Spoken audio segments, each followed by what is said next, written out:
सही है। Good morning everyone. देखो 2 वॉट मीटर के क्रम में हम लोगों ने स्टार कनेक्शन के बारे में पढ़ लिया था। ठीक है, स्टार कनेक्शन में हम लोगों ने पढ़ा था कि 2 वॉट मीटर में कैसे पावर को निकाला जाता है, और वहां पे हम लोगों ने देखा था जो हमारा पावर है P बराबर वो 2 वॉट मीटर यानी W1 दूसरा वॉट मीटर W2 के योग के एवरेज योग के बराबर होता है, समेशन के बराबर होता है। ठीक है, यहाँ जो हम बात करेंगे 2 वॉट मीटर में एक कंडीशन है डेल्टा कंडीशन। ठीक है, स्टार हमने देख लिया था, स्टार कनेक्शन हमने देख लिया था। अब ये जो स्थिति है ये है डेल्टा स्थिति। ठीक है, डेल्टा स्थिति को त्रिकोण हिंदी में बोलते हैं बेटा त्रिकोण कार्यभार। ठीक है, त्रिकोण कार्यभार। दोनों ही स्थिति में पावर का मान समान होता है। दोनों ही स्थिति में परीक्षा में कोई पूछा जा सकता है कि स्टार या डेल्टा या ऐसे करके नहीं भी आता है, तो आपकी इच्छा है आप स्टार और डेल्टा दोनों कर सकते हो। ठीक है, स्टार में भी हमने देखा कैसे स्टार कनेक्शन था, और यहाँ पे हम चूंकि बना दिए हैं पहले ही, ये डेल्टा कनेक्शन है। डेल्टा कनेक्शन मतलब बेटा इस प्रकार से कनेक्शन होता है डेल्टा का। ऐसे हो सकता है, ऐसे हो सकता है, जो भी हो सकता है। ठीक है, तो डेल्टा कनेक्शन में एक बेटा याद रखो, हमेशा मैंने बता रखा है कि स्टार कनेक्शन में जो लाइन में करंट होती है वही करंट फेज में होती है, और डेल्टा में वोल्टेज जो होता है फेज का वो लाइन का वोल्टेज होता है। इसका मतलब क्या हुआ? इसका मतलब सिर्फ इतना हुआ, जैसे ये हमारी लाइन है, ये हमारी R Y B connected lines है, और ये हमारे फेज हैं बेटा। जैसे ये फेज है एक, ये एक फेज है, ये एक फेज है, 3 फेज है, क्योंकि 3 फेज पावर की बात कर रहे हैं तो यहाँ पे 3 फेज होगा। ठीक है, 3 फेज 1 2 3 तीनों फेज हैं, समझ लो। फेज के साथ जो लाइन कनेक्टेड है, एक लाइन ये है, एक ये है, एक ये है।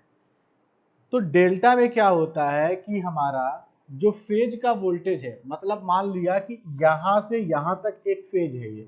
ठीक है, इसका वोल्टेज क्या होगा? इन दोनों के वोल्टेज के बराबर होगा, ये दोनों लाइन के वोल्टेज के बराबर होगा। ठीक है, लेकिन करंट क्या होती है? करंट अलग अलग होती है। ठीक है, आपको याद होगा हम लोगों ने फर्स्ट ईयर में इस चीज को देख रखा है, स्टार में फेज करंट और लाइन करंट के बारे में। ये बेसिक सी बात याद रहेगी तो कंफ्यूजन नहीं होगा।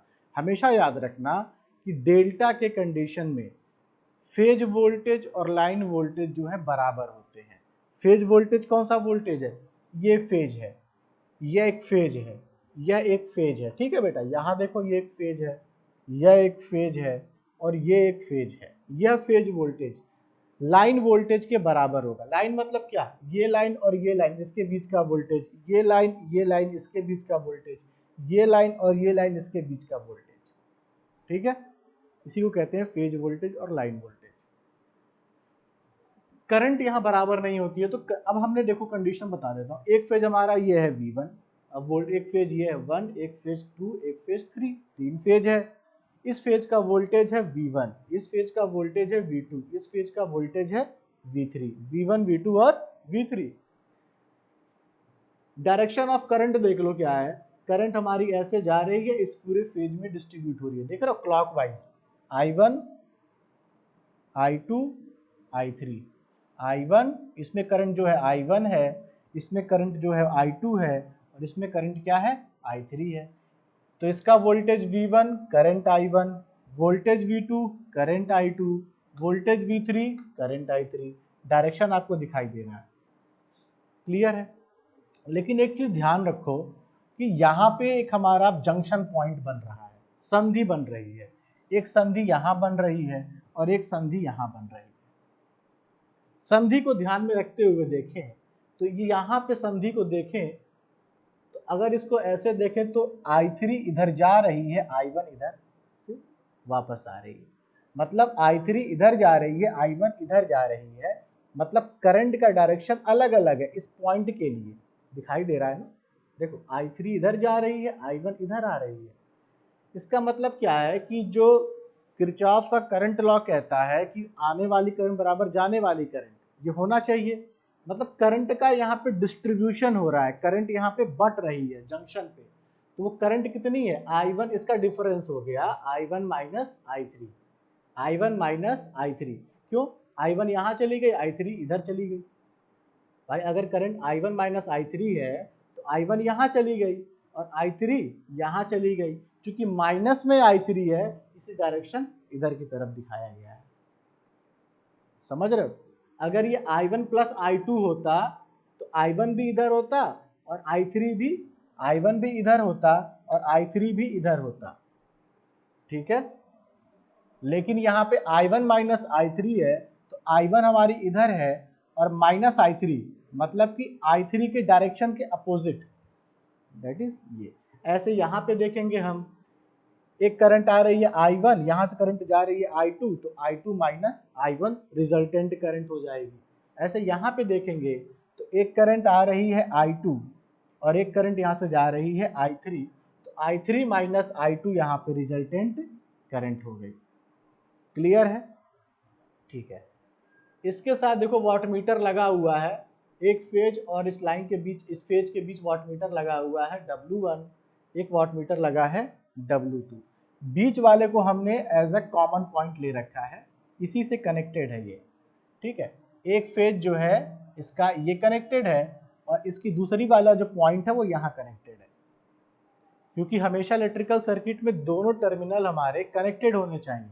तो एक टर्मिनल जो है, आप देखो ये जो टर्मिनल है वाटमीटर का वो इससे कनेक्टेड है और दूसरा वाला टर्मिनल जो है देखो ये वाला प्रेशर कॉइल जो है वो इससे कनेक्टेड है। ऐसे ही ये वाला जो करंट कॉइल है वो इससे कनेक्टेड है और ये जो प्रेशर कॉइल वाला है देखो यहाँ पे जाके इससे कनेक्टेड है। तो सर्किट हमारी कनेक्टेड है। तो सिस्टम कैसा है ये बेटा? ये 3 फेज 3 वायर सिस्टम है या नहीं है?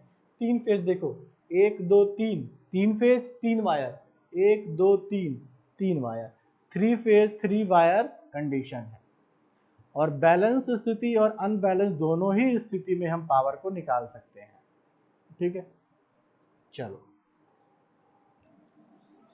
अगर मैं बेटा टोटल एक लूप की बात करूं यहाँ पे एज अ हाइपोथेटिकल, किरचॉफ का वोल्टेज लॉ आपने पढ़ा होगा, किरचॉफ का वोल्टता का नियम। तो क्या हो जाएगा बेटा, सारे वोल्टेज को अगर हम यहाँ पे देखें, इस लूप चलाए तो यहाँ वोल्टेज V1, यहाँ V2, यहाँ V3, तो किरचॉफ का जो वोल्टेज लॉ है वो क्या कहता है?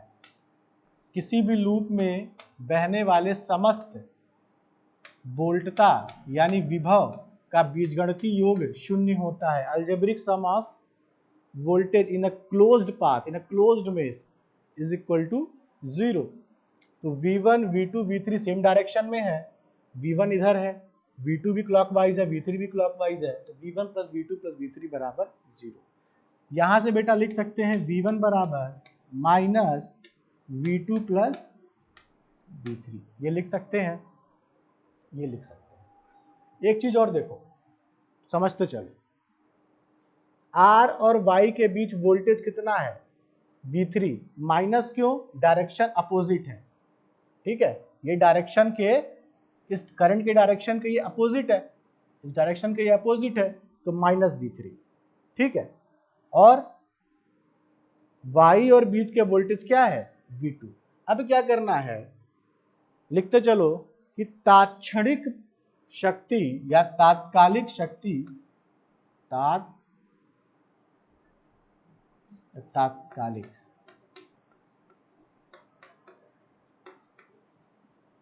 तात्कालिक शक्ति क्या होगा? लिखो P बराबर V1 I1 plus V2 I2 plus V3 I3, यही ना होना चाहिए। V1 I1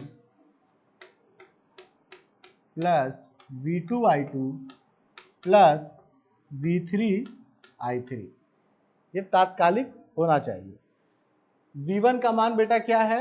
minus V2 plus V3, तो यहां पुट कर दें V1 का मान यहाँ पे मैं करता हूँ, ठीक है, उसको हटा के मैं यहाँ पे करता हूँ।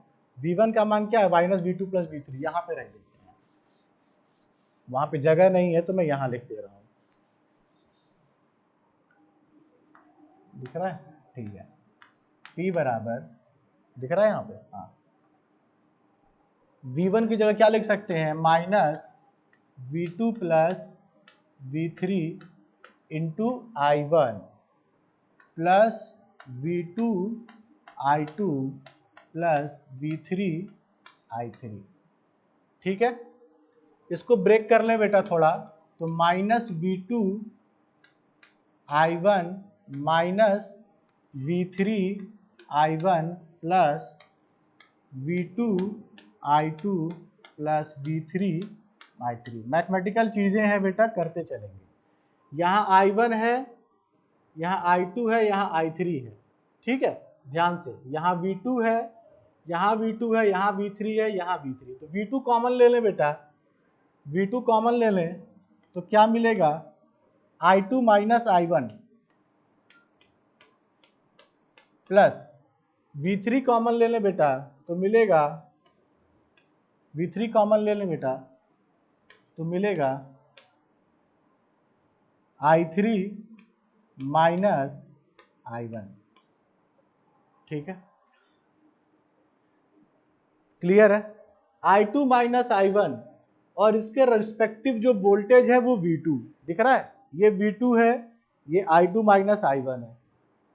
तो इसका जो वाटमीटर है W2, यहां जो करंट फ्लो कर रही है वो क्या है, I2 माइनस I1, समझ में आ रहा है ना, इससे करंट कौन सी फ्लो कर रही है, I2 माइनस I1, और यहाँ जो वोल्टेज है प्रेशर कॉइल के क्रॉस, वो क्या है, वोल्टेज है। तो वोल्टेज और करंट का मल्टीप्लिकेशन ही क्या होता है, पावर होता है। तो हम कह सकते हैं इसको, ये W1 हो जाएगा, इसका और इसका मल्टीप्लिकेशन ही तो है बेटा ये V2 I2 माइनस I1, ये W1 हो जाएगा, और V3 I3 माइनस I1। अब देखो करंट कॉइल, अगर चीजें आपने बेसिक से पढ़ी हैं, यानी जो करंट कॉइल, प्रेशर कॉइल अच्छे से बताया है, तो समझ में आना चाहिए कि करंट कॉइल की तरह से जो करंट फ्लो कर रही है वो क्या है, I1 माइनस I3,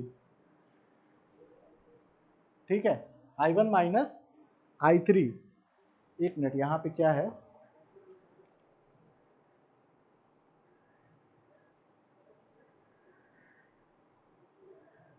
अच्छा ठीक है, I1 माइनस I3 है, और यहाँ क्या है, माइनस V3 है।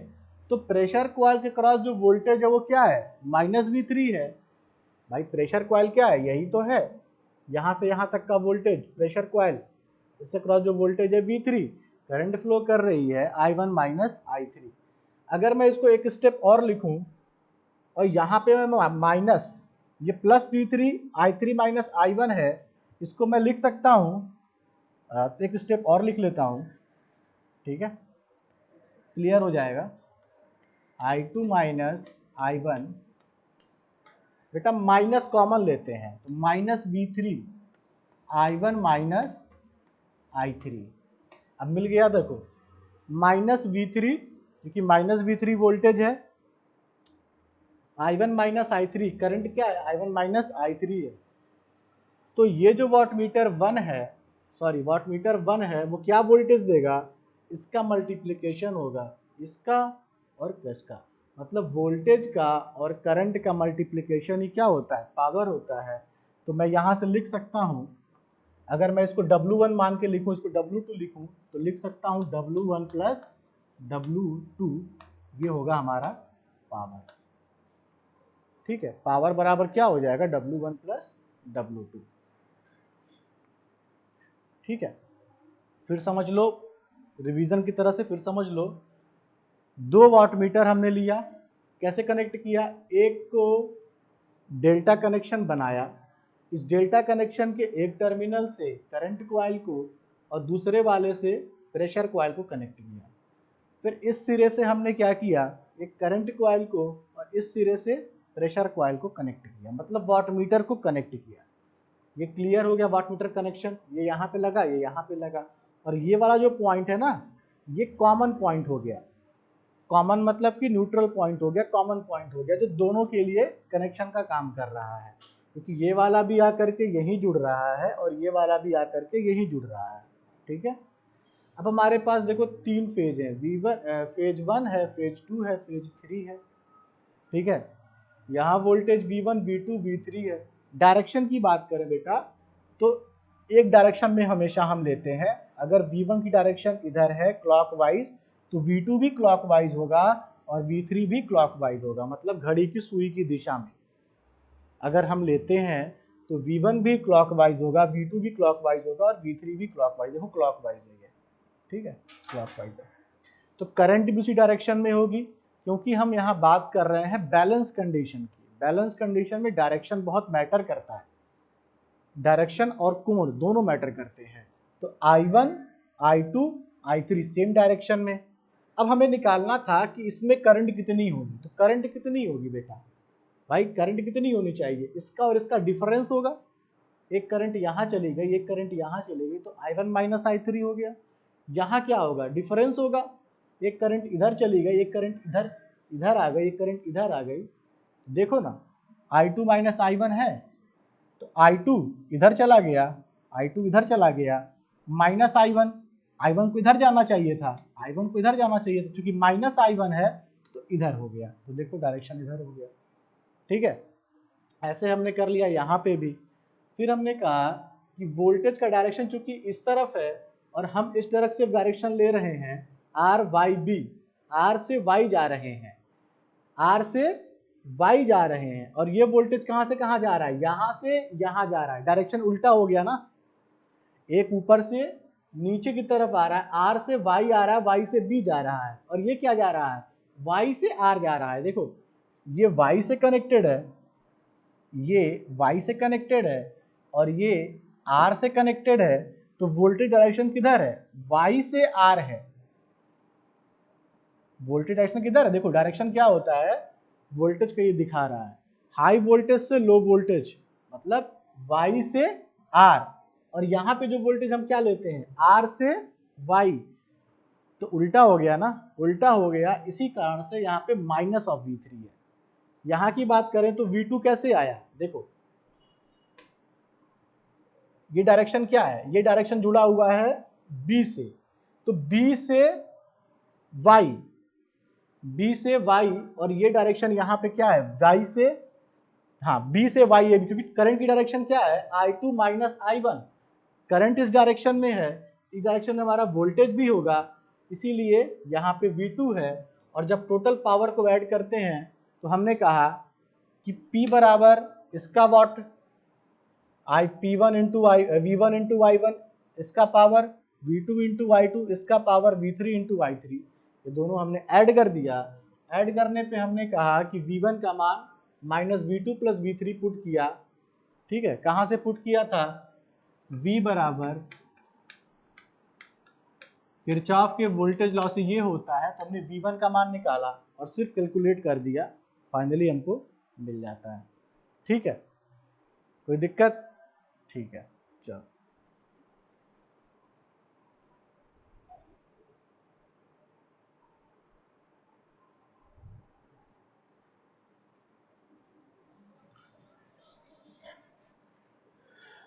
रटना नहीं है इसको बच्चे, इसको समझना है। ठीक है, कंफ्यूजन जो हो सकती है वो मैं बता दे रहा हूँ कहाँ हो सकती है सिर्फ डायरेक्शन में। ठीक है, इसके डायरेक्शन में ही कंफ्यूजन हो सकती है, तो डायरेक्शन हमेशा ऐसे याद रखना कि करंट का डायरेक्शन और वोल्टेज का डायरेक्शन अगर सेम फेज में है तो पॉजिटिव की तरफ चलेंगे। जैसे अगर मैं बात करूं, यहीं पे देख लो कि ये जो डायरेक्शन है, ठीक है ना, V2 का डायरेक्शन देखो किधर है, इधर है, मतलब करंट ऐसे जा रही है, और I2 माइनस I1 का डायरेक्शन भी किधर है, इसी तरफ है ना, इस तरफ है। ठीक है, और यहां पे देखो आप अगर, तो V3 की डायरेक्शन क्या है, इस तरफ है, और ये इसके अपोजिट डायरेक्शन में जा रहा है, I1 माइनस I3, तो ये माइनस ऑफ V3 यहाँ पे, और यहाँ पे प्लस ऑफ V2 है। ठीक है, चलो इसके बाद एक इंपॉर्टेंट टॉपिक शुरू करेंगे, उसको ध्यान से देखना।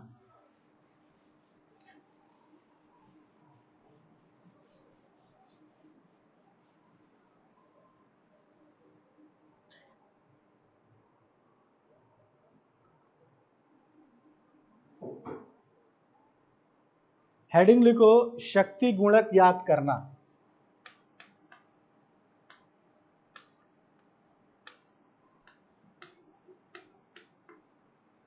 शक्ति गुणक ज्ञात करना।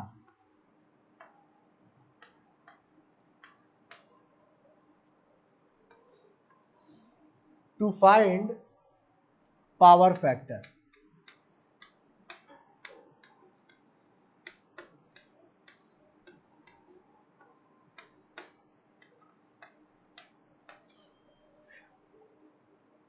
देखो, ये टॉपिक पढ़ाने से पहले आपको बता दूं कि 2 वाट मीटर मेथड में, जैसे कि 2 वाट मीटर मेथड के बारे में आपको मैंने बताया, जो भी सबसे इंपॉर्टेंट चीज ये आती है कि पावर फैक्टर निकालना। अब पावर फैक्टर के बारे में पहले इसको टॉपिक में जाएं, थोड़ा सा बेसिक समझ लेते हैं। जब हम बात करते हैं बेटा पावर फैक्टर की, ठीक है, तो पावर फैक्टर शब्द से आप क्या समझते हो? पावर फैक्टर मतलब यह हुआ कि वह फैक्टर या वह गुणक या वह गुणांक या वह वैल्यू जो पावर के वैल्यू को इनहेंस कर दे, बढ़ा दे या उसको प्रभावित करे। जैसे अगर हम बात करते हैं P बराबर VI, ये क्या होता है? किसी भी पावर का एक फॉर्मूला होता है, वोल्टेज इंटू करंट। जनरली हम डीसी के केस में ये लिखते हैं, क्योंकि डीसी के केस में P बराबर VI हम ये लिखते हैं, ठीक है। बट एसी के केस में जनरली हम लिखते हैं P बराबर VI और cos फाई, और यही cos फाई हमारा क्या होता है? पावर फैक्टर होता है। पावर फैक्टर क्या होता है? पावर के वैल्यू को इनहेंस करता है। अब देखो, अब ये जो VI का मान है, ये पावर का मान है, cos फाई पे डिपेंड करेगा कि नहीं करेगा? cos फाई का मान लो अगर 1 से कम है, या जैसे cos फाई का मान कम होगा तो पावर का मान कम हो जाएगा, cos फाई का मान बढ़ेगा तो पावर का मान भी बढ़ेगा। समझ रहे हो? तो कहीं ना कहीं cos फाई एक गुणांक है, एक ऐसा गुणक है जो पावर के मान को प्रभावित कर रहा है, ठीक है। तो सबसे इंपॉर्टेंट कंसिडरेशन होता है पावर फैक्टर को जानना किसी भी एसी सर्किट में, ठीक है। जनरली जो हम बातें ये कहते हैं कि पावर जब हम पढ़ते हैं, तो अगर हम एसी के केस की बात करें, सिंपल अगर सिंगल फेज है तो मान लो ये हमारा वोल्टेज है, ये वोल्टेज है, ठीक है, मान लिया, और मान लिया कि ये हमारी करंट है, ये करंट है, ये वोल्टेज है। तो वोल्टेज और करंट के बीच का जो फेज एंगल होता है, वोल्टेज और करंट के बीच जो डिस्प्लेसमेंट है, जो डिफरेंस है एंगल का, भाई इस समय ये यहाँ पे है, इस समय वो यहाँ पे होगा, एक समय में ये पॉइंट यहाँ पे है, एक समय में पॉइंट ये यहाँ होगा। तो ये जो डिफरेंस है ना बेटा, यही है फाई एंगल। यही क्या है? फाई एंगल है। ये डिफरेंस चलता रहेगा, यहाँ पहुंचेंगे तो भी वही डिफरेंस रहेगा, यहाँ रहेंगे, यहाँ रहेगा, जहां भी रहेगा चलेंगे, ठीक है। तो वोल्टेज और करंट के बीच का जो हमारा एंगल होता है वो होता है फाई, फेज एंगल, ठीक है। उसको क्या बोलते हैं? फेज एंगल या कला कोण, कला कोण फेज एंगल कहते हैं। तो ये सिंगल फेज की बात है। सिंगल फेज मतलब कि सिर्फ एक वोल्टेज है और उसके साथ एक करंट है, ये सिंगल फेज की बात हो गई, ठीक है। लेकिन यहां पे हम क्या पढ़ रहे हैं बेटा? हम यहां पढ़ रहे हैं 3 फेज के बारे में। तो 3 फेज के लिए क्या होगा? 3 वोल्टेज होगा और 3 करंट होगा। तो मान लिया एक वोल्टेज ये है, दूसरा वोल्टेज ये है, तीसरा वोल्टेज ये है, ठीक है। 3 वोल्टेज है ना, V1 V2 V3। मान लिया ये V1 है, कोई V2 है, कोई V3 है। मैं सिग्निफिकेंस बता रहा हूं समझने के लिए। ऐसे करंट भी होगी बेटा, करंट भी इसमें होगी, करंट होगी, इस प्रकार से होगा। तो हमको ये जानना बहुत आवश्यक होता है कि पावर फैक्टर किसी भी 3 फेज सर्किट के लिए निकालने जिससे पावर को प्रभावित करेगा। आपने मान लो पूरी क्षमता के साथ विद्युत को उत्पादन शुरू किया, ठीक है, आपने पूरी क्षमता लगा दी और इलेक्ट्रिसिटी को प्रोडक्शन शुरू कर दिया, लेकिन आपकी क्षमता अगर बहुत अच्छी होने के बाद भी पावर फैक्टर अच्छा नहीं है, तो क्या टोटल आपको अच्छा पावर मिलेगा आउटपुट में? नहीं मिलेगा। ठीक है, बात समझ रहे हो? अगर हमारा पावर फैक्टर अच्छा नहीं है तो आपकी इतनी अच्छी मशीन, इतनी बड़ी मशीनें आपने लगा दी, पैसा लगाया, सब कुछ लगाया, वर्क कर रहे हो, लेकिन आपको अच्छा मान नहीं मिलेगा पावर का, तो पावर फैक्टर इसलिए हमारे लिए जानना बहुत ही इंपॉर्टेंट हो जाता है। ठीक है, इससे पहले जो हमने पढ़ा अब तक, उसमें सिर्फ इसके बारे में बात थी कि हमारे पास कोई 2 वाट मीटर मेथड है, उस 2 वाट मीटर मेथड से हम पावर को निकाल ले रहे हैं, लेकिन उस 2 वाट मीटर मेथड से भी हमको पावर निकालना आना चाहिए, पावर फैक्टर निकालना आना चाहिए। ठीक है, चलो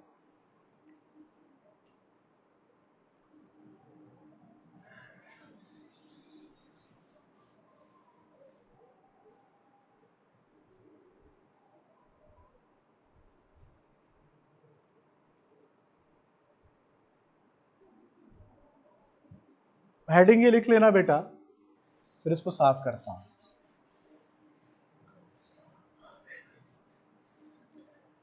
अब समझना, यहाँ पे आज समझाते हैं, देखेंगे टाइम होगा तो लिखवा देंगे, नहीं तो फिर समझेंगे। मैंने हमेशा बताया कि यहाँ जो हम पढ़ रहे हैं 3 फेज, जो बैलेंस की बात कर रहे हैं। बैलेंस मतलब कि हमारे पास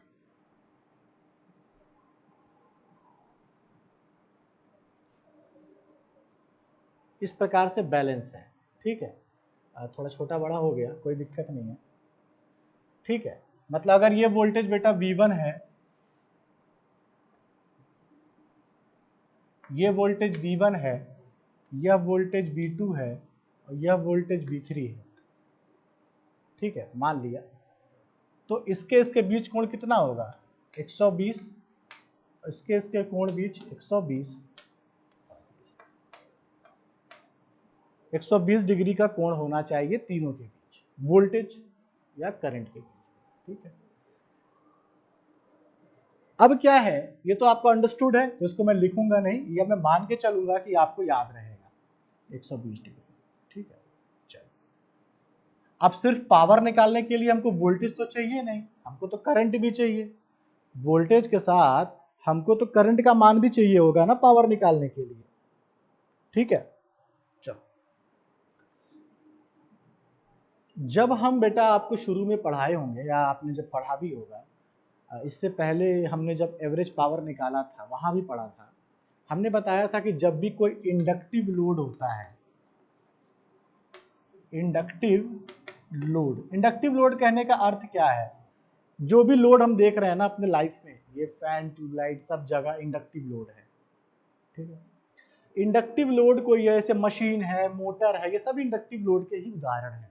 अगर कोई इंडक्टिव लोड है, या कोई इंडक्शन के केस में या इंडक्टर के केस में अगर इंडक्टिव लोड नहीं समझ में आता है, तो समझो कि कोई अगर इंडक्टर है या कैपेसिटर, आपने जब पढ़ा होता तो मैंने बताया था कि वोल्टेज और करंट के बीच कोण होता है, वो कोण क्या होता है? पाई होता है। तो आपने बेटा फर्स्ट ईयर में आरएल सर्किट पढ़ा होगा, आरसी सर्किट पढ़ा होगा, एलसी सर्किट पढ़ा होगा, आरएल, ठीक है ना, फिर आरएलसी पढ़ा होगा। तो वहां क्या पढ़ा था? जब प्योर आर सर्किट पढ़ा था आपने, प्योर आर, जब प्योर आर था, समझ रहे हो, सिर्फ आर था, प्योर आर था, सिर्फ आर था, तो वोल्टेज और करंट के बीच आपने देखा था कि अगर ये वोल्टेज का डायरेक्शन है तो करंट भी इसी डायरेक्शन में थी, वोल्टेज और करंट भी सेम डायरेक्शन में थे। मतलब कि जो वोल्टेज और करंट के बीच का जो कोण है फाई, उसका मान 0 था, कोण था ही नहीं। वोल्टेज और करंट के बीच जो मान था वो फाई, वो 0 था। ठीक है, अगर मैं इसको फेजर बनाऊं, ये फेजर डायग्राम बनाया था ना मैंने, एक फेजर डायग्राम ये है, दूसरा करंट भी इसी में है, दोनों के बीच कोण कितना है? 0 है। लेकिन जब हमने वहीं पे देखा था, जब हमारे पास सर्किट में आर के साथ एल भी था, एल मतलब क्या हो गया बेटा? इंडक्टर हो गया। आप ही ने देखा था कि वोल्टेज हम इधर बनाते थे और करंट इधर बनाते थे। ठीक है, हम कहते थे कि ये कोण 90 डिग्री है, मतलब फाई का मान कितना हो गया 90 डिग्री। तो हम कहते थे कि करंट हमारी लैग करती है, या करंट हमारी पश्चगामी होती है वोल्टेज से कितने से 90 डिग्री से। करंट वोल्टेज से 90 डिग्री से पीछे होती है। भाई वोल्टेज ये है, करंट 90 डिग्री से पीछे ये है। या हम इसको ऐसे ही बनाते थे कि अगर वोल्टेज ये है तो करंट ये होगा 90 डिग्री, दोनों एक ही बात है। इसको घुमा दोगे तो ऐसे बनेगा, ठीक है ना। ये हमने पढ़ा था कि करंट जो है 90 डिग्री से पीछे हो जाता है वोल्टेज से जब आरएल सर्किट होता है, ठीक है। आरएल सर्किट में इस तरह से होता था। लेकिन बेटा यहाँ पे जो हम इंडक्टिव लोड की बात करते हैं, अगर इंडक्टिव लोड की बात करें तो वह आरएल सर्किट की तरह ही बिहेव करता है, लेकिन वो प्योर आरएल सर्किट नहीं होता है। जैसे प्योर आरएल सर्किट कहने का मतलब है कि वोल्टेज और करंट के बीच का जो कोण बनेगा वो 90 डिग्री बनेगा हर हालत में, ठीक है। लेकिन लोड की जब हम प्योर लोड की बात करते हैं, इंडक्टिव लोड की बात करते हैं, तो हम यह मान के चलते हैं कि यह प्योर लोड नहीं है, यानी कि वोल्टेज और करंट के बीच कोण 90 डिग्री तो नहीं बनेगा, लेकिन करंट जो है वोल्टेज से पीछे होगी। अगर वोल्टेज ये है तो करंट इसके पीछे होगी, कितने कोण से, फाई से। हमेशा मैं इसलिए बता रहा हूं कि जब भी आप कहीं पढ़ोगे तो आपको ये कॉन्सेप्ट पता होना चाहिए। वोल्ट लोड की कंडीशन में यही होता है, इंडक्टिव लोड यही होता है, इसे प्रेरित लोड भी कहते हैं, प्रेरित कार्यभार भी कहते हैं, ठीक है, इंडक्टिव लोड कहते हैं। तो हमेशा याद रखना, जो भी हमारा जनरेटर है, हमारा मोटर है, या कहीं भी वाइंडिंग है, वाइंडिंग से आप देखो, जब भी हम वाइंडिंग बनाते हैं ना, इस वाइंडिंग से हम क्या, एक तरह से हम इंडक्टर ही तो प्रोड्यूस करते हैं, इंडक्टर ही प्रोड्यूस करते हैं। तो कहीं भी लिखते चलना अपने दिमाग में, क्या कहीं भी पेज पेपर पर कहीं भी इंडक्टिव लोड होगा, कहीं मोटर है, जनरेटर है, या कहीं भी इस तरह की सर्किट है जहाँ पे क्वाइल है, तो वो हमेशा, ऐसे हमारे फैन है, फैन में हमारा क्या है, क्वाइल होता है ना, आपने देखा होगा, वो भी एक तरह से इंडक्टिव लोड की तरह काम करता है। तो जब भी हमारा इंडक्टिव लोड होगा उसमें वोल्टेज और करंट के बीच फाई का एंगल होगा, और करंट हमेशा लैग करेगी। वोल्टेज अगर ये है तो करंट यहाँ होगा। तो अगर मैं इसको इसी तरह ड्रॉ करूं, तो अगर वोल्टेज ये है तो करंट मैं ये बना सकता हूं। भाई अगर ये वोल्टेज है और ये करंट है I1, तो क्या करंट 5 डिग्री से लैग कर रही है? जी बिल्कुल कर रही है। तो यहां भी सेम चीज होगा, ठीक है। तो भाई यहां भी तो सेम होगा, तो मैं कहूं कि ये I2 है, यहां भी देखो लैग कर रही है, ठीक है। ये सॉरी यहां नहीं होगा, ये यहां होगा। क्यों? जैसे V1 V2 V3 के बीच कोण 120 डिग्री का था, क्योंकि बैलेंस कंडीशन है, तो I1 और I2 के बीच कोण भी कितना होगा, 120 होगा। I2 I3 के बीच कोण कितना होगा, 120 होगा, ठीक है। इस तरह का हमारा होता है, ये है फाई। समझ रहे हो? कुल मिलाकर के आपको अगर समझ में आ रहा तो अच्छी बात है।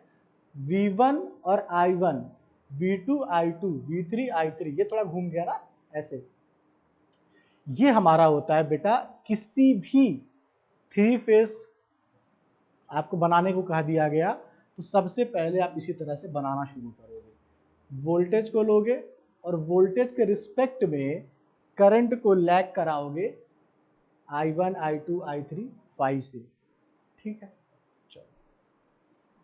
अब हमको क्या निकालना है, अब हमको निकालना है 2 वाट मीटर मेथड से पावर। तो जब हमने स्टार का केस पढ़ा था, तो हमने स्टार केस में क्या पढ़ा था, कॉपी देखो बेटा, स्टार में हमने जब पढ़ा था तो लास्ट में जो हमारा एक्सप्रेशन आया था वो ये था, V1 minus I1 V1 minus V2 plus I2 V2 minus V3। ये मैंने बताया था पावर को, और इसी को मैंने कहा था कि W1 प्लस W2 होता है, ठीक है, W1 प्लस W2 होता है, समझना ध्यान से। दिख रहा है, ठीक है। I1 और V1 माइनस V2, तो करंट इंटू वोल्टेज पावर होता है। I2 V2 minus V3 current into voltage power होता है। तो बेटा यहाँ पे I1 तो है, लेकिन यहाँ पे V1 है, इसका मतलब हमको V1 माइनस V2 चाहिए होगा, इसका मतलब हमको रिजल्टेंट चाहिए होगा यहाँ पे V1 और V2 का, ठीक है। तो इसको हम लोग देखेंगे कैसे हम लोग पावर निकालते हैं, इस बेसिक कॉन्सेप्ट के बदौलत पावर को कैसे निकालते हैं और फिर कैसे पावर फैक्टर को फाइंड किया जाता है, ठीक है।